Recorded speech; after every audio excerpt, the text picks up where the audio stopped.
De volta com as notícias aqui do Brasil, o desembargador Gabriel de Oliveira Zéfiro, do Tribunal de Justiça do Rio de Janeiro, afastou o Edinaldo Rodrigues da presidência da CBF. Confira todos os detalhes, a reportagem é de Rodrigo Viga. A Justiça do Rio de Janeiro determinou nesta quinta-feira o afastamento do presidente da CBF, Edinaldo Rodrigues. A decisão vale também para diretores da entidade.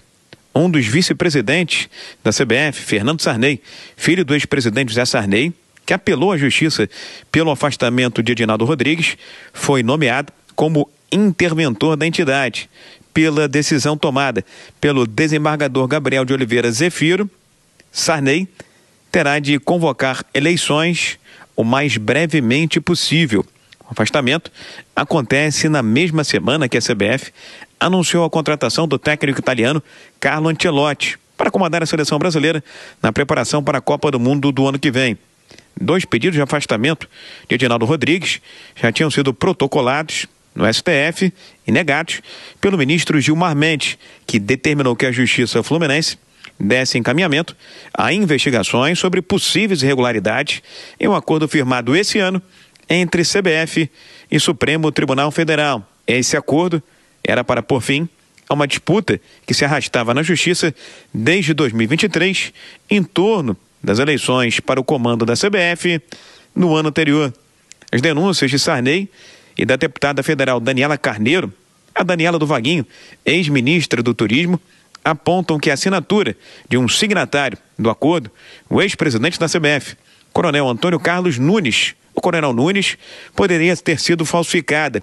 Nunes tem problemas de saúde e os acusadores colocam em dúvida as plenas faculdades mentais do ex-dirigente.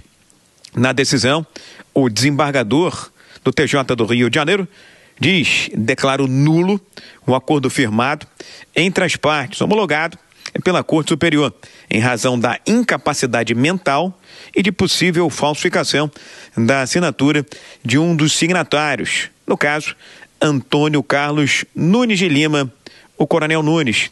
Edinaldo Rodrigues já tinha sido afastado do cargo em 2023, também por decisão da Justiça Fluminense, mas pouco tempo depois foi reconduzido ao cargo por determinação do ministro Gilmar Mendes. Edinaldo Rodrigues foi reeleito esse ano para um novo mandato, que começa em 26 e vai até 2030. Do Rio, Rodrigo Viga. Ô Vilela, essa é uma decisão frágil que pode ser derrubada e uma vez ele já foi afastado, como o Viga destacou, e o ministro Gilmar Mendes o recolocou na presença da CBF. A questão é, o problema se fosse só interno, tudo bem, entre aspas, né? Mas a questão é que isso pode ter uma projeção internacional e a FIFA puniu o Brasil por algum motivo. Exatamente, Thiago. Por mais que seja uma decisão que possa ser revertida, esse troca-troca de presidentes na CBF, essa troca de comandos, ela impacta diretamente no planejamento do futebol, especialmente quando estamos a cerca de um ano da próxima Copa do Mundo. A seleção brasileira está trazendo agora um novo treinador, um treinador estrangeiro, um dos melhores do mundo, e é fundamental dentro do futebol moderno que haja planejamento, e não tem como se fazer planejamento se as lideranças, se o comando dessa estrutura ficar trocando de toda hora.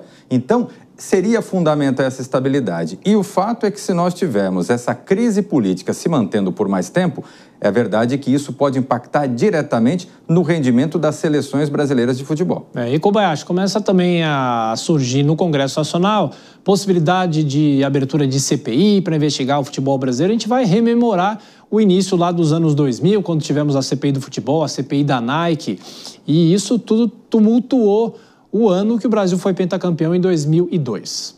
E você que é estudioso do futebol sabe como isso impactou no campo também, né, Thiago? A gente teve, inclusive, troca de treinadores naquela ocasião, justamente por conta do ambiente, o ambiente turbulento que a gente tinha nos bastidores da CBF, da Seleção Brasileira. Nesse caso do Edinaldo Rodrigues, a manifestação que pede o afastamento dele traz, inclusive, documentos médicos que falam a respeito da capacidade cognitiva de um dos signatários do acordo que embasou a sua presidência. Então, de fato, há ali elementos documentos verossímeis, né, que são plausíveis de acatamento pelo judiciário, como foi, de que os documentos não são de livre, espontânea e convicta vontade daqueles que assinaram esses documentos. É questão de comprovação agora. Se houve ali uma manifestação livre de vontade, a própria pessoa interessada ou o dirigente anterior que tem a sua assinatura contestada pode vir nos autos e reafirmar ali a sua convicção, o seu consentimento. Mas se não foi, isso deve sim, de fato, ser anulado, como parece ser o caminho. E aí é uma questão, né? Como que para a presidência da entidade máxima do futebol brasileiro, do futebol no país do futebol, há uma eleição desta maneira?